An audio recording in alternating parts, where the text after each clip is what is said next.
I'm sure many of you may know me from around the halls, Susical, class, whatever it may be, but what you probably didn't know about me is that I have a disease called ulcerative colitis. You can't see I have it from what I look like, but I have a disease that has affected my ability to play sports, participate in daily activities, and in the 3rd grade, affected the way people view me. I left school for summer my 2nd grade year, ready to enjoy my break, but that didn't happen. In June 2008, I started to get severe stomach aches and bathroom visits became more frequent. It got to the point that all I could do was stay inside, lie in bed all day, and stay close to a bathroom.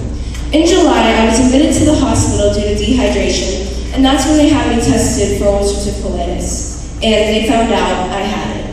After I was diagnosed, I was put on medicine that changed my appearance, but definitely cured some of the pain. The side effects were just something I was going to have to deal with, but that's easier said than done. People looked at me differently. I had a rounder face, and I had put on a good amount of weight because of the medicine. One day, I came home crying. I didn't know what to do anymore. Why were people so cruel? My mom asked me if I wanted her to come to my class and talk to the kids about what side effects certain medicines can do to your appearance. But my response to her was that you would have to have an assembly for the entire school, which ironically, 5 years later, here I am, giving an assembly about my disease. I have only had 4 flare-ups in the last 5 years, and a flare-up means when my disease acts up and gets in the way of most everyday activities. My most recent flare-up prevented me from running cross-country last summer, and so I spent a month of my summer sitting around the house because I couldn't really do anything else. It's things like that that make me want to do something about this. No one should have to have something taken away from them because of a disease they can't control. But I don't let my disease define me. I still have fun and try to live a normal life. For the last year or so, I decided to join a half marathoning group that is full of wonderful people who have had similar struggles with IBD. Whether it was with their friends and families or with themselves, it helped me get fit and really find some great people to talk to about my disease and really be open about it.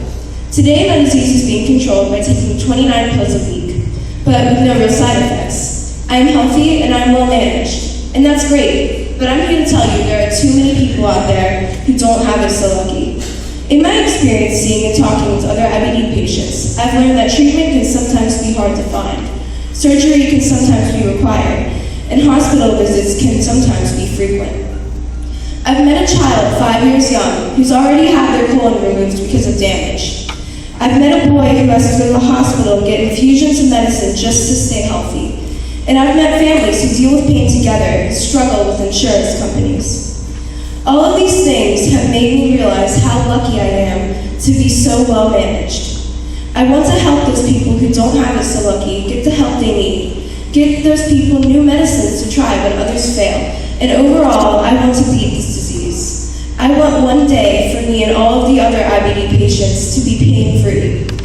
And I've never given much thought to it until recently, but one day I will have children.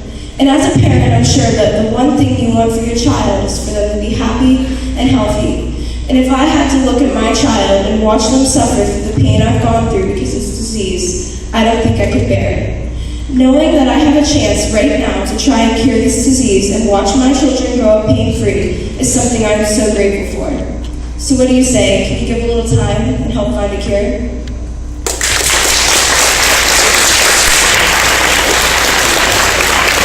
Good morning. My name is Aaron, and I am the director for the local Crohn's and Colitis Foundation of America. And we keep it simple, we call it CCFA. And Olivia's been involved with our foundation for a while now. She's actually an alum from our Teen Challenge program she talked about. And she'll also be attending one of our camps this summer. We're a local-based foundation that has national roots up in New York City. And I just wanted to thank everybody. This is Sean. Wave, Sean. He is our Take Steps manager. So we do things like annual walks every year down on Sawyer Point.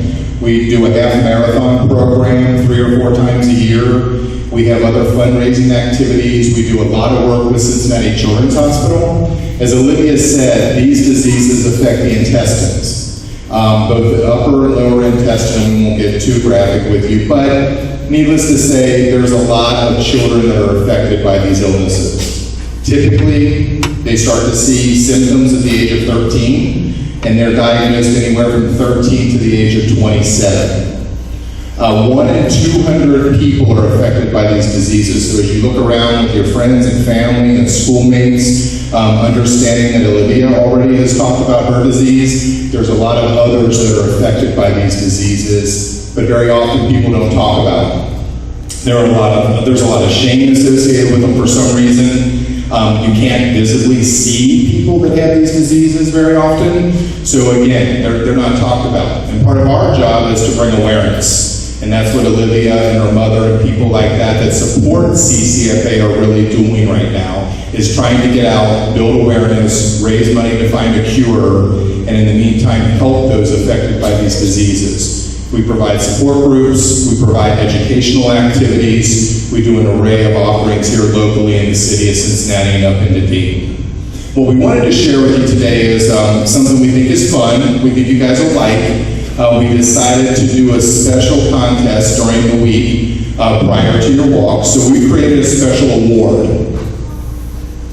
And as you can see, this is the award, and it's a toilet seat. This is the Take the Seat Award for 2013. There are one of these for the 6th, 7th, and 8th grade. And my understanding is the way this is going to work is the week prior to the walk on the 31st, whatever class has raised the most money up to that point, they get to hold on to this coveted award.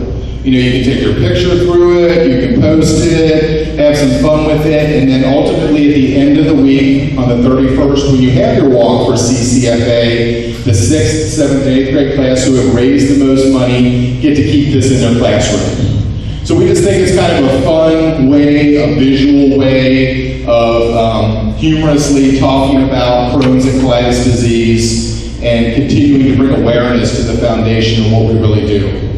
So again, thank you. Actually on June 1st, the day after your walk, we have our annual walk downtown where about 600 people will come down to Sawyer Point in the morning and they'll walk for Crohn's and colitis and they'll raise money as well to help find a cure for these diseases. So again, we just wanted to take a couple moments to thank you all. We appreciate your support. We hope you talk to your parents and other loved ones, family and friends about these diseases and really bring awareness to Crohn's and colitis so that we can together find a cure and raise funds that stay locally here in our community. So here's the award. So just remember, this is what you guys are all raising money for. Okay? Thank you. Thank you.